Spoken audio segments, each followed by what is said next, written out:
Hi, welcome to Ocean Yummy. So, as I said yesterday, I'm gonna do a very small on the black cake, a very small thing on the black cake. Let me see. I can get. Hold on. Let me get.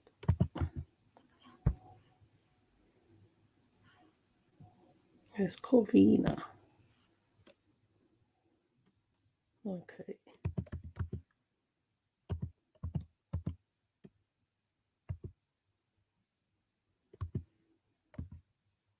Let me see. I can get a look on one of the.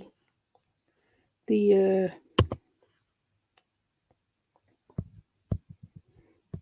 if it's gonna tell me more about her.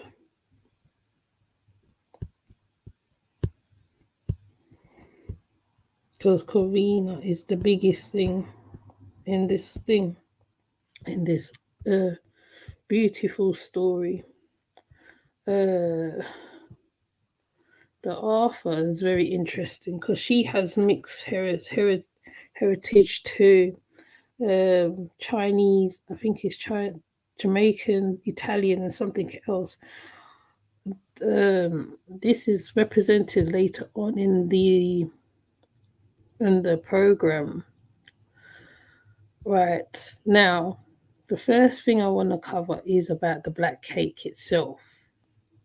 Okay, the black cake, the food, the black cake.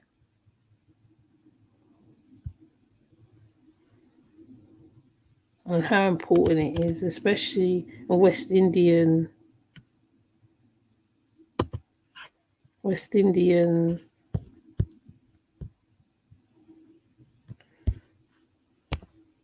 Let's find the image. It's got some beautiful black cakes here. It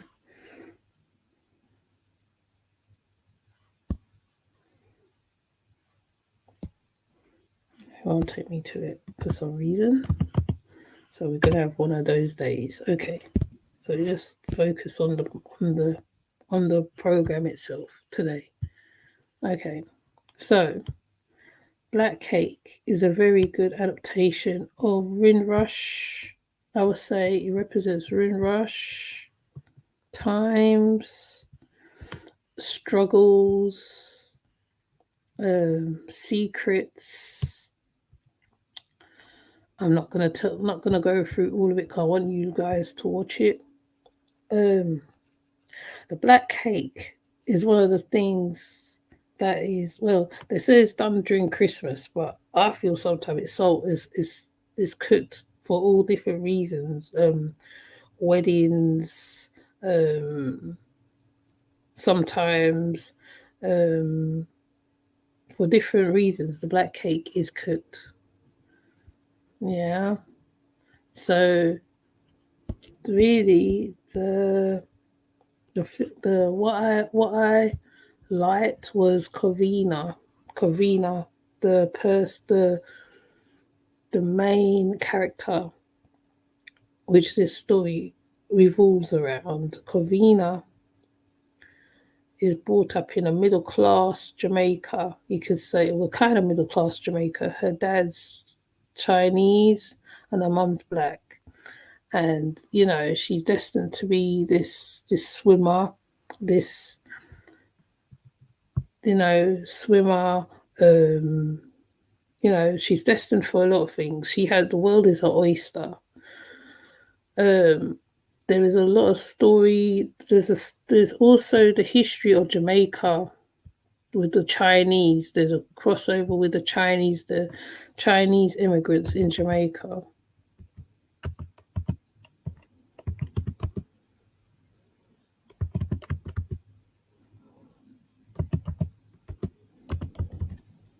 Chinese immigrants in Jamaica, and how they are part of all of it, because this is all represented in the story. I'm not going to go too in. I'm just going to cover the basis of the history of the story. Um, the the fact that Britain is actually is actually a scene in this program shows where they ask for people to come over, people trying to come over, trying to make their way to England for better, bigger, better things. Covina striving ends up in a mother and the baby's hostel, woman's boarding hostel. And this is where the Italian and the Jamaican, the Chinese mix up comes into it. You know, but I'm gonna play the soundbite because you know me, I have to play the soundbite. So let me just play this, so at least you can get what I'm talking about. Because it's like I'll be talking all over the place and people can't keep up. Site search. Filed under 1. Books. In Wilkerson's debut novel, the celebratory Caribbean dessert represents family connection, identity, memory, and the ways we transfer culture. By Bettina Mockel until December 21, 2022, 1:23 p.m. EST. If you buy something from an eater link, Vox Media may earn a commission. In the novel Black Cake, when Eleanor Bennett dies, her 2 adult children inherit a note, a USB drive holding an audio recording, and in the freezer, one of her classic black cakes, that rum-soaked Caribbean dessert that can take months to make and is often served at the holidays and other celebrations. I want you to sit down and share the cake together when the time is right, Eleanor's note reads. You'll know when. From here, Charmaine Wilkerson's continent and generation-spanning story, the paperback edition of which hit shelves on November 20. A former journalist, Wilkerson's debut novel came together as she scribbled short stories outside her nonfiction work. When Black Cake worked its way into one of these stories, it became clear that the dessert could weave together her different threads and characters. That's when I realized, that's it. This is a novel, it's multi-generational, and I can see a great deal of symbolism tied to this cake, Wilkerson says. Even though this is a fictional story, not autobiographical, wildly inventive, the emotions and ideas of transferring culture and stories through food, that's a real thing. With the fruits for her Christmas cakes having been soaked in rum all year, she showed me the jar over Zoom. Wilkerson sat down to talk about Black Cake, its role during the holidays, and how food gives insight into family history. Eater, I'd love to hear a little bit more about your history with Black Cake. Is this something you ate growing up, especially around this time of year? Charmaine Wilkerson, I associate Black Cake with Christmas and my mother, who's no longer with us. My mother, who was born and raised in Jamaica in the West Indies, always had a few cakes going for that period. She made it in a pudding form, meaning she steamed it and it was very moist. Without a doubt, I would not have imagined this story if I hadn't been born to a woman who made a legendary black cake. I actually call it rum pudding. My mother called it plum pudding, and depending upon where you live in the Caribbean, you might call it just Christmas cake. But black cake comes from the color, obviously, it's very dark. My aunt and other people who knew my mother, who also made this cake, always said, "Oh, your mother's is the best." My mother also made wedding cakes. It's that particular role of the black cake that is more prominent in the novel Black Cake. It's more associated with the idea of wedding pageantry. Is black cake something that you now make yourself? Usually I make a black cake or two toward the end of the year. Also, I do live in Italy, where this cake has zero significance, so I'll just make it to share it with friends or to take it to my in-laws and they enjoy that. It's remembering my mother, and it's also because I really do love black cake. Not everyone does. It's not, for me, of the same importance that it held for my mother, because my mother was very good at it and she really made it something that she would give to other people. When I lived far away from my mother, she would send it, and to this day, there are former roommates who get misty-eyed when they think about my mother's black cake. I'm not sure I have the same impact with my own. But I do enjoy it, and it's a connection to someone I loved. A number of years ago, when I was writing notes about the idea of the importance of a recipe like this, I didn't know that I would write a work of fiction using the name of this cake. Was there ever another food you considered to take the role black cake plays in the novel, or did it click as soon as the black cake entered the story? The moment it popped up in the imagination and on the page, I immediately saw a connection between that fictional cake and the ideas that were already rolling around in the back of my head regarding the ways in which food can be not only about recipes or ingredients, or even the act of making food, but how it's a kind of language. At its heart, the story of Black Cake, it's not about food, it's a family drama.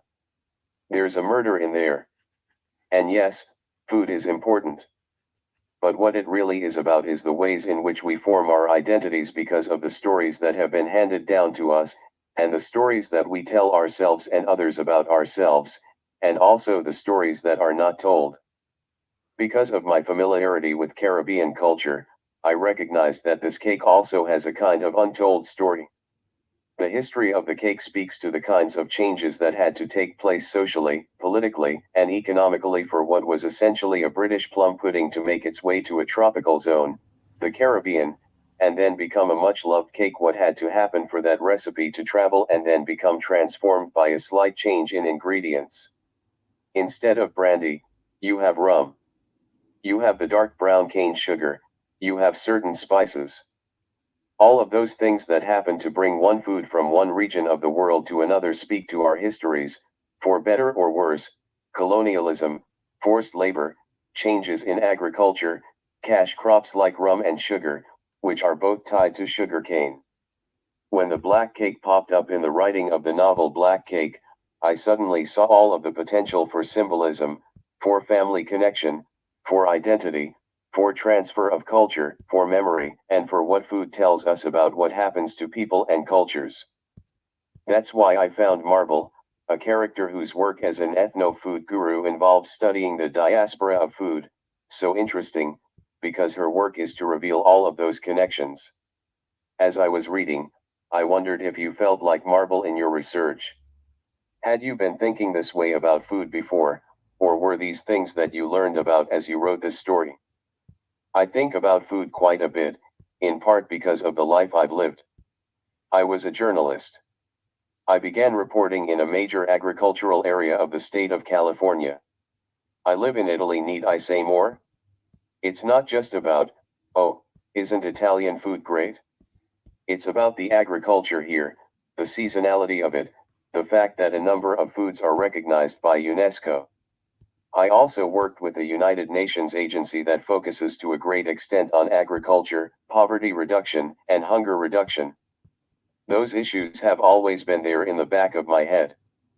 Several years before I wrote Black Cake, a younger member of my family texted me for my mother's black cake recipe.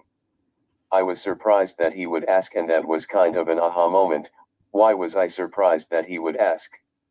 In my family, across just 2 or 3 generations, very few of us have grown up in the same place, or in the same way. We don't even look alike, many of us, and that's sort of a microcosm of what it means to be multicultural, and also multi-local. I assumed that he wouldn't care. Well, of course he did. He remembered the wedding cake, and he remembered my mother, with whom he had a very close relationship. I think that was the closest that I came to really elaborating on the idea of a single food like a cake representing a number of things about how we tell ourselves stories that help us form our identity, and the stories maybe that aren't told, and why. How did writing this book change your relationship to black cake? I still don't bake black cake very often, I probably only do it once a year. I would say that I keep the fruits more often now in my kitchen, also because I remember putting together a bottle as I was writing the book to sort of remember that process. What I will say about a change is this. I'm not a huge user of social media, I sort of dabble, but since the book has come out, I have received so many messages from people who are sharing their own stories about their experiences with their parents' or grandparents' black cake recipes, and often they segue into other things. They might say the food is nice, but they're really talking about being with other people in their family, inheriting something from an elder. It's not necessarily black cake, or even Caribbean food. People begin to talk about recipes from other parts of the world, because we are of many cultures, but we're ultimately of the same few emotions. Is there anything else that you want to share about black cake and the holidays that I didn't ask? Only that I wonder what my mother would have thought, if she'd known that one day I would write a book that bore a title based on a recipe that she transferred to me. My mother, back in 1990, wrote me a letter. She was in New York, I was in LA. She talked about a number of different things, a few quips, a few complaints. Right in the middle of the letter was this recipe, and even then, I cherished that letter more than others that she'd written. When that younger relative of mine wrote to me a few years ago saying, "Do you have that recipe?" I knew where to find that recipe, I kept it with other precious things. I think writing this book has reminded me how special that recipe was, and what made it special. That my mother wrote it, that she shared it, she also shared one with my sister, and that in that letter, there are other things there. It's really about the relationship. This interview has been edited and condensed for clarity. Sign up for the Sign up for Eater's newsletter. By submitting your email, you agree to our terms and privacy notice. You can opt out at any time. This site is protected by RECAPTCHA and the Google privacy policy, and terms of service apply. Right, so what I'm going to also do now is link the black cake to the Chinese side of stuff. Let me see if I can find it. So the Chinese immigrants have been part of Jamaica's history since the 19th century, and the influence can be seen in Jamaican culture, food, and music. Early, early migration. The first Chinese migrants arrived in Jamaica in 1854 and indentured laborers to work on plantations after the abolition of slavery. Most of the migrants was Heke Chinese from Fingyang, Dongquan, Boyaon. They spoke Hakka Cantonese, and their customs blended into Jamaican culture. Later migration. There was another wave of Chinese migration in 1980s and 1990s. So the challenges in the 20th century, tensions arose due to economic competition, cultural differences, fear of denounce. In 1905, the Jamaican government passed laws to restrict Chinese migrants. So that's the descendants. Many descendants of early Chinese migrants have moved abroad primarily to Canada and the United States. According to one study, approximately 4% of Jamaican men have direct Chinese parental ancestry. Parental ancestry. So we're going to go across now to how. So this is going to explain a little more.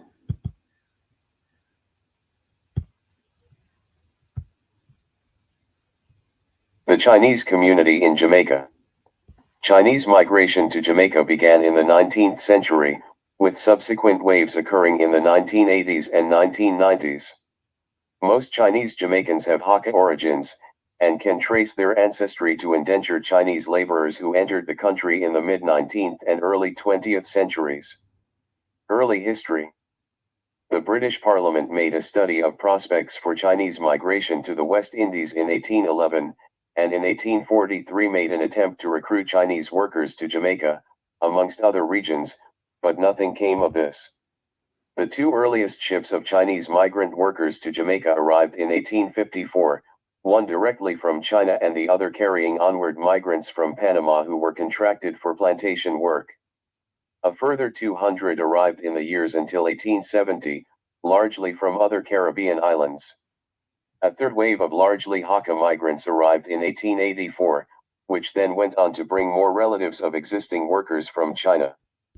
The influx of Chinese indentured immigrants during this period aimed to replace the outlawed system of black slavery until the system was outlawed in 1917. 20th century history. From 1910, Chinese immigrants were required to pay a deposit and pass a written test to show their ability to write 50 words in 3 different languages. By 1947, the census showed 12,394 Chinese residents in Jamaica, who were divided into 3 groups: those who were China-born, Jamaica-born, and of mixed Chinese and African descent. By this point, Chinese Jamaicans were the second largest Chinese population in the Caribbean, behind Chinese Cubans. In the 1970s, thousands of Chinese Jamaicans fled a wave of inter-ethnic violence and immigrated to both Canada and the USA, leading to clusters of Chinese Jamaicans in locations such as Toronto, New York City, and South Florida. However, in the 1980s and 1990s, there was a new wave of Chinese migration to Jamaica, consisting largely of Hong Kong and Taiwanese entrepreneurs setting up textiles factories on the island, who often also brought in migrant workers to staff their businesses. Uncover the stories of your Chinese ancestors. Map data copyright 2024 Google, Inagi imagery copyright 2024 NASA, Terra Metrics. Family records in Jamaica. Okay, so how far did it reach? Oh yeah, there's a lot here. Okay, so these are the ones looking for their roots. So, Corventina.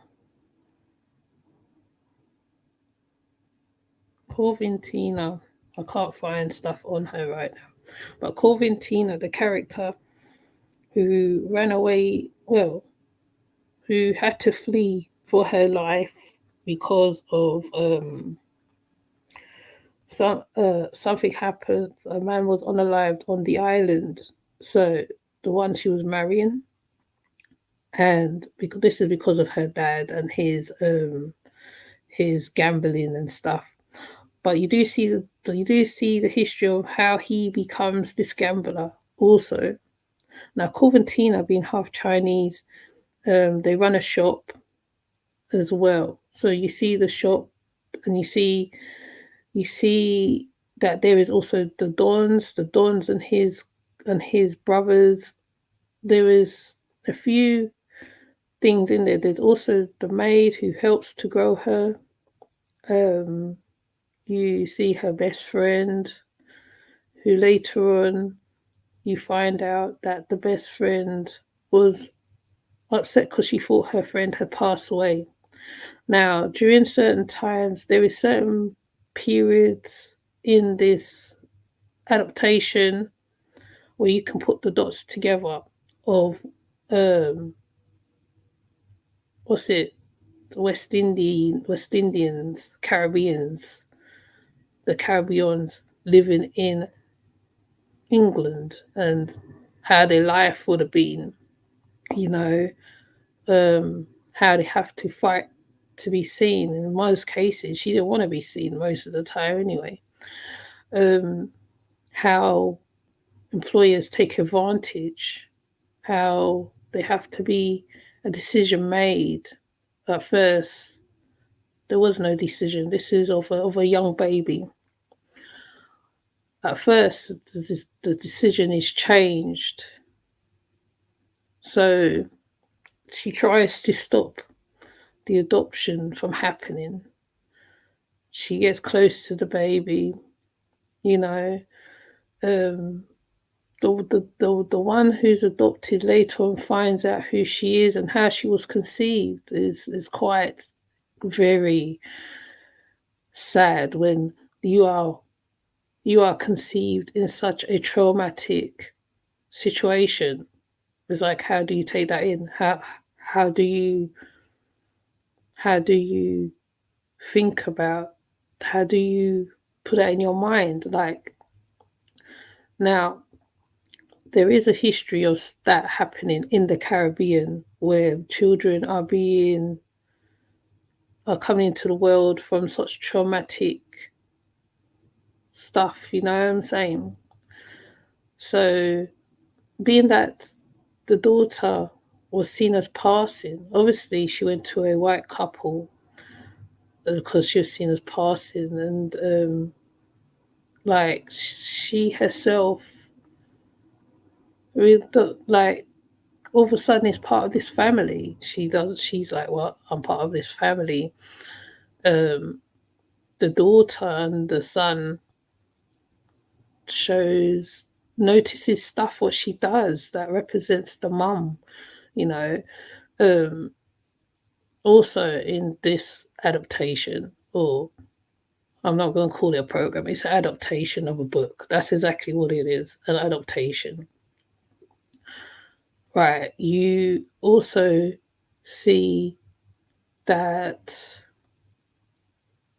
she holds a lot of secrets. The mother holds a lot of secrets. Now, most of us from Caribbean descent knows our parents have been known to hold secrets. There's secrets upon secrets upon secrets upon secrets. But these three children works out what is what, they work out the secret. I mean, though they hear stuff from on recordings what she's left. Now many Caribbeans are not even able to even leave their voices for their children, their generation, to hear them, to hear their story, to hear how the children became in had where they are now. Some don't even sit down, and I mean, like, people talk about family meetings. Most of the time, half of the time, most of that's not even happening. Most families don't even have family meetings. Sometimes it's Chinese whispers, you know. Um, you're trying to figure out your roots, and I forgot the character's name. she she she she thought she was one thing, but then she finds out she's something else, and then she realizes that's why she has a love for spices, and why she have a love for, as she calls it, indigenous cooking and certain stuff. Now the other daughter is a bit more adventurous. Bunny, no, not Bunny. I feel no, her best friend is Bunny. The other daughter is one little bit more adventurous, and she's named after Corvantina's friend. She's a very adventurous girl. Now there's always one child that doesn't do like what the other child does. So this child is the rebellious child, wants to be accepted by the mum, and the father feels that she got a lot to prove. Unaware to her now, the father's been watching her from a distance all the time. She come across receipts. She's like, well, he was a, he was a, watching he was watching her all the time. As she grew through what she went through. There's also a cycle in one of the daughters' lives that repeats the mother's cycle. You know, um, a, a, a controlling masculine. And being she's she is just like her mum. She's got zeal for the world. She wants to know. She's an artist. She's a cook. She wants to be wants to run a calf. She's a bit, her orientation, sexuality is all kind of all over the place. The dad finally breaks his silence and speaks of his disapproval. And the the daughter is just like, oh, I had a lot to prove to my mum. I had a lot to prove. But then when she finds out what the mum been through, she starts looking at the mum whole differently. She starts looking at her in a whole different light. Then you have the son. Now, mind you, the mum was a swimmer in her early years.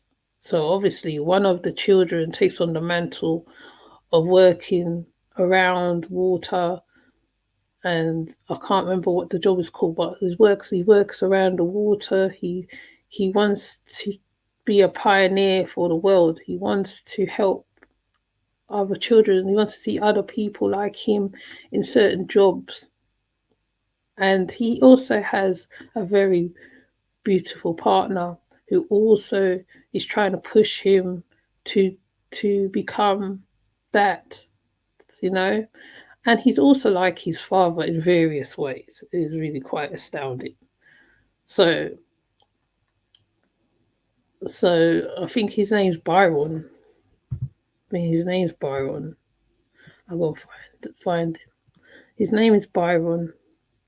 So let me find the characters so I can tell you straight who is who. Right. So is Eleanor, Burnett, Byron, Bunny,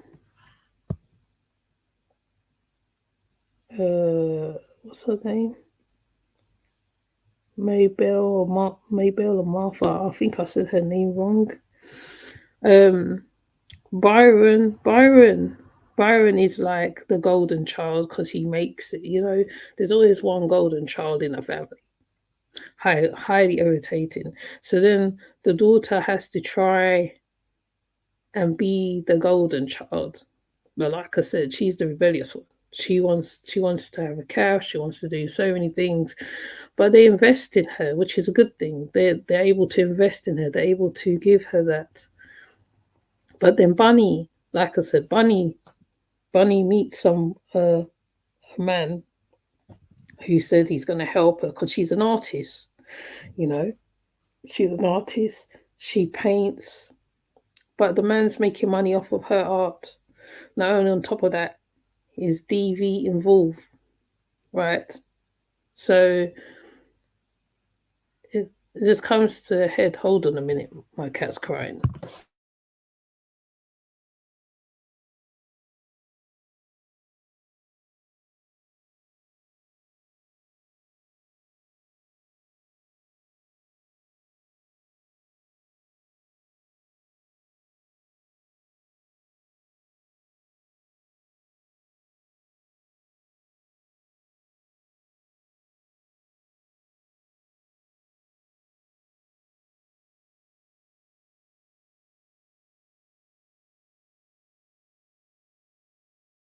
Now, where was I now? So, so, Bunny's partner, right? Because she has a male and a female partner at one time. The male partner, he's this artist. He's a well-known artist, but he makes money off of her. Literally makes money off of her. You know, it's one of those, oh, like you'll be nothing without me kind of situation. Bunny, Bunny somehow gets the strength because she literally gets herself out of the relationship somehow. Now the brother comes to her aid, and then Bunny's ex-partner throws in his face, "Where was you for all these years?" That's the worst thing he said to Byron, because Byron literally whooped his ass right there on the spot. Now Byron, Byron was always told about, you know, as a black man, this what you do, this what you do when the police come to you and all this stuff. Because in his work, he's seen as the token black man. But Byron ends up being in jail like overnight. Then he gets bail or whatever. So they asked Bunny about the restraining order. Did you put a restraining order? Have you put an order on him or whatever? And she said, I think she said yes. She said yes. And then Byron is bailed out. Now, to deep dive into this whole story, like deep dive, like bring it apart, because the black cake really is the symbolism of family, like the lady said. It is a symbol of family. It's a symbolism of what you call it,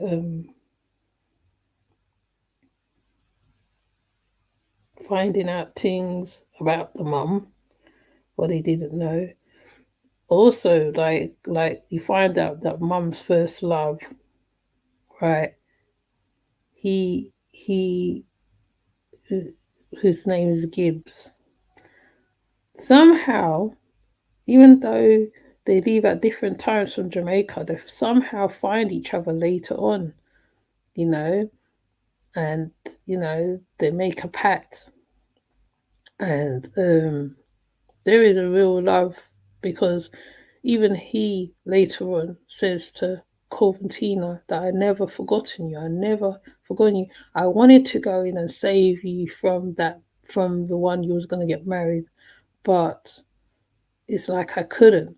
Unknown to him, there was already a plan being sorted to sort the man out in the first place, you know, and and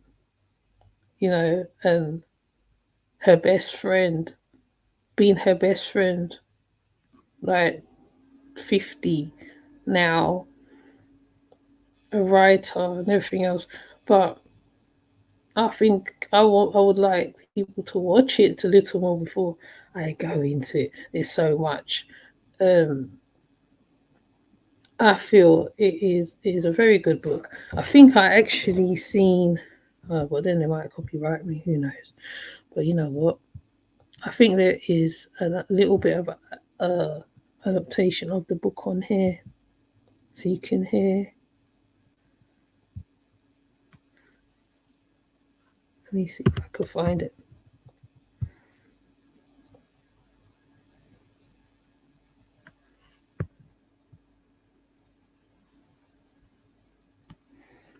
Because even they're saying it's a book about strength and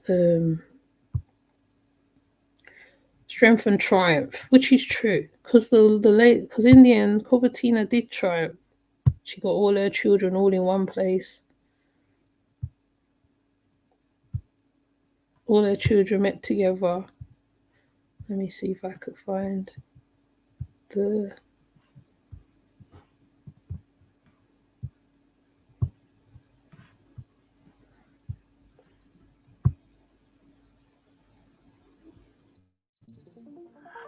Wix.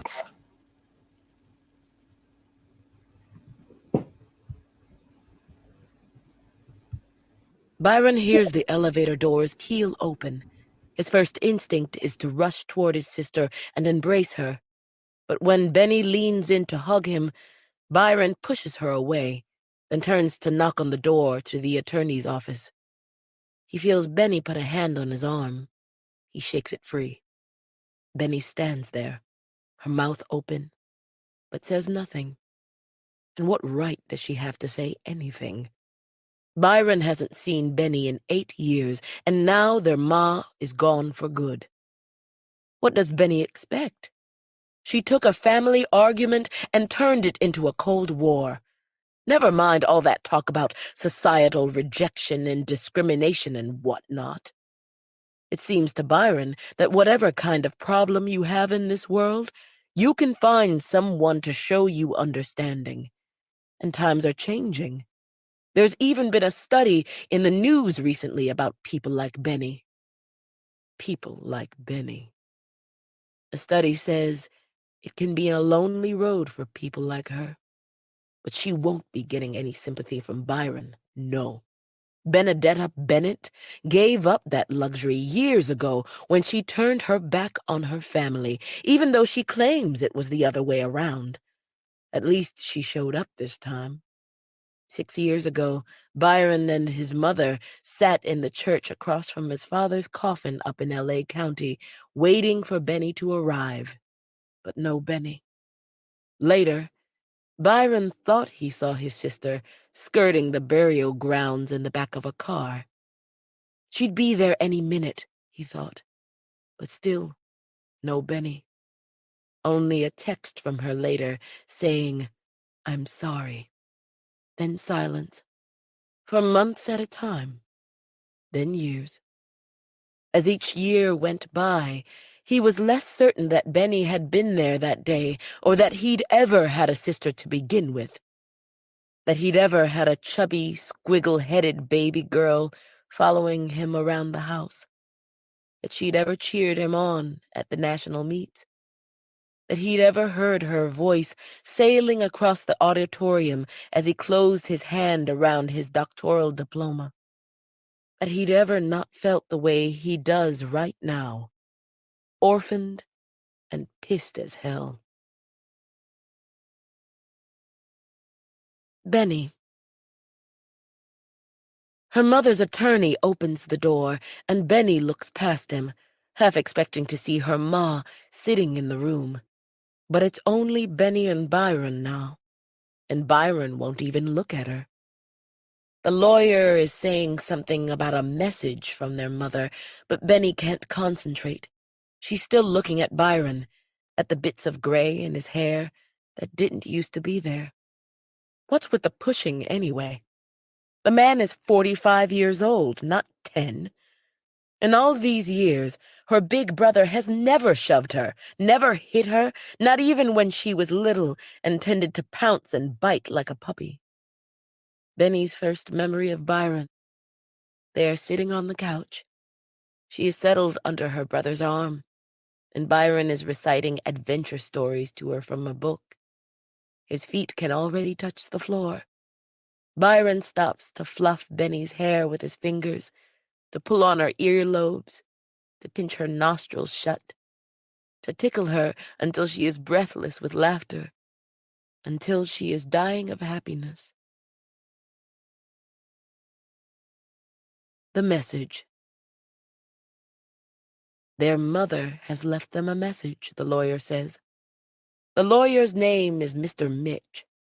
He's talking to Byron and Benny as though he's known them all their lives, though Byron can only recall meeting him one other time, when his ma needed help getting around town after her accident last winter, the one his friend Cable insisted wasn't an accident. Byron walked his mother up to Mr. Mitch's office and went back outside to wait for her in the car. He was sitting there watching some kids skateboard down the broad, buff-toned sidewalks between one high-end chain store and the next when a police officer rapped on his side window. This kind of thing had happened to Byron so often over the course of his adult life that sometimes he forgot to be nervous. But most times, whenever he was approached or pulled over by an officer, he slid down into that space between one heartbeat and the next, where he could hear his blood crashing through his body, a waterfall carrying centuries of history with it, threatening to wipe out the ground on which he stood.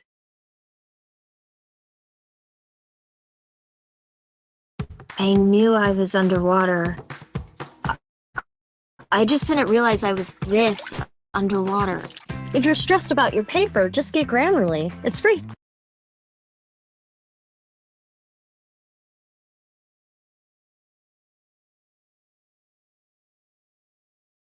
Yeah, sorry for the silence. So it just happened. So this is some of the story, and obviously it sounds intriguing. Even as she's reading from the book, even I'm intrigued that I feel that I have to buy the book because obviously with adaptations, there's always a bit of the essence of certain stuff that's taken out from the adaptations. Now, though there is a bit of history in the story itself. Like I said, there is a bit of history with the windrush generation. Now, you know when I talk about them coming over to work over here, some as nurses, some as nannies, some as different things. Well, Corventina meets a young lady called Eleanor, and Eleanor is studying to become a nurse, and she wants to be something else. I can't remember what the something else is. So so and they're all in this house, in like a house. It's like a house for West Indians only. Those West Indians in that one house. So Corventina is sharing a room with Eleanor. So Eleanor saying, I want to become a nurse. I want to do this. So Eleanor literally becomes a nurse, and Corventina goes and nannies this family in, I think, it's Primrose Hill. Now, there was a lot of this going on around these times because, like, if you listen to the history of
got kicked out. Okay, so the windrush generation. Let me see if I can get their jobs, what they were doing.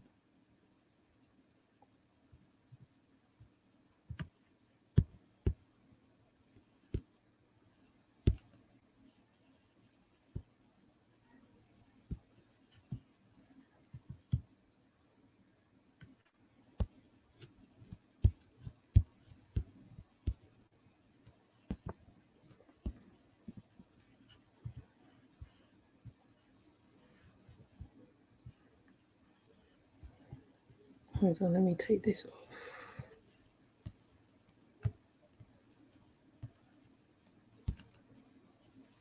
So let's look at the jobs that they had to do,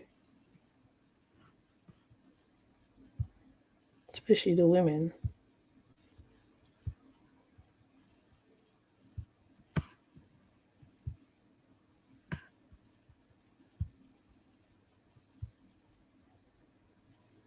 Who were the Windrush generation and what is Windrush Day?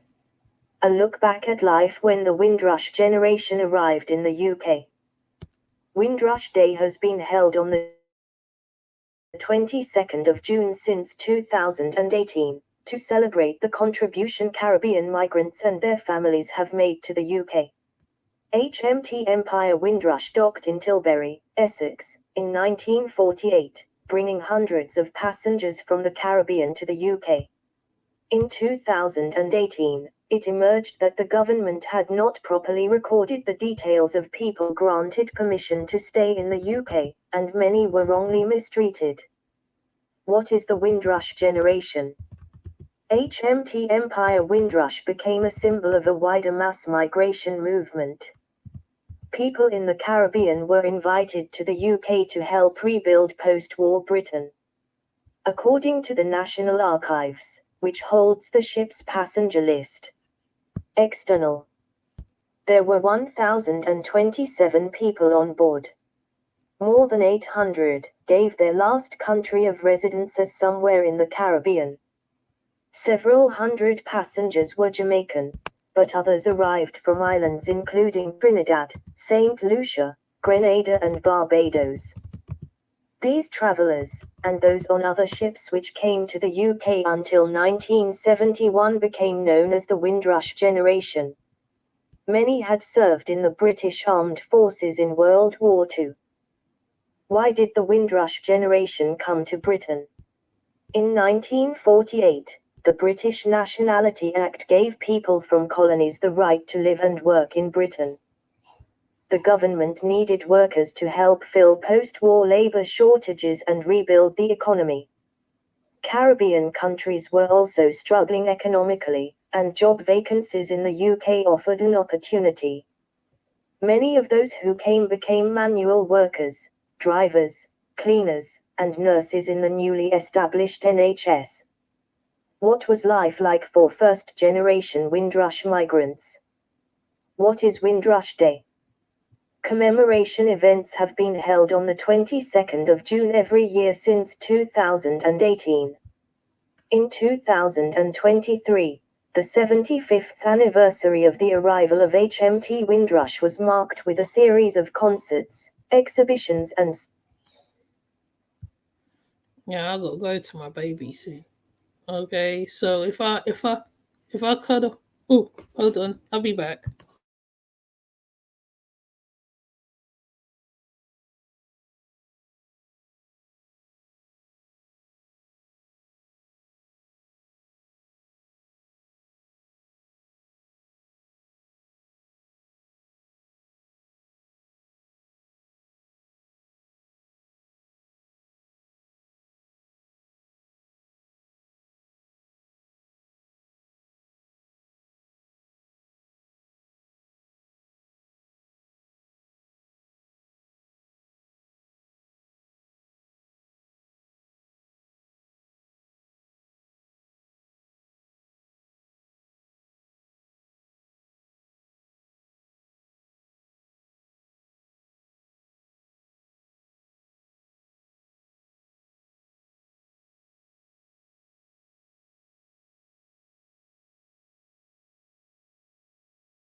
Okay, so I'm just gonna play this one and then I'll go see to my little one. Hold on, give us a minute. This website uses cookies. We place some essential explore the collection. A new way to find out. I came here in 1948. My husband sent for me. He and his brother came up a year before. It was a lovely day. Beautiful, and they were all at the dock waiting for me. I think it was Tilbury. I was very excited. BBC History, Windrush arrivals, accessed the 5th of April, 2023. These are the words of Lucilda Harris, a passenger on board the Empire Windrush, describing the ship's arrival at Tilbury Docks in June 1948. Lucilda was a 31-year-old dressmaker from Jamaica and was joining her husband, who had migrated to Britain with his brother the year before. The stories of the women on board the Empire Windrush are often not discussed in detail, most likely because they were in the minority. These Ryan and Wendy the names of migrant. As a result, they tend to exacerbate the exclusion of women. Analysis of migration. Footnote 1. Nonetheless, they acknowledge that there has been a growing call for a gendered approach to migration which includes both men and women. See footnote 1. Of the 1,027 passengers on board, just over 300 were women. See footnote 2. Studying migration offers stand of the Empire Windrush migration more broad. Case studies that highlight the diverse range of women who traveled on the ship. Where possible, it also explores their lives after they disembarked at Tilbury. The iconic Empire Windrush passenger list acts as gateway into the personal migration stories of these individuals. Passengers traveled to Britain for a variety of reasons. Some migrated to Britain to seek new opportunities and economic stability, others were joining family and friends like Lucilda. The extraction of resources from the Caribbean by the British contributed to the poor economic situation in the Caribbean, which influenced post-war migration to Britain. Whilst some of the case studies in this blog explore Lucilda Harris. Lucilda was born in Jamaica, and at the age of 31 was one of the few women passengers who travelled to England on the Empire Windrush in May/June 1948. She had married a tailor who migrated to England in 1947 and he had saved enough money to send for her. He and his brother met her when she landed at Tilbury Docks, Essex on the 22nd of June, 1948. When she was told that he would be taking her to live in just one room. Although she was not happy about that, she was very glad to be with him again. Soon afterwards, he brought her a fur coat, which she had for 50 years.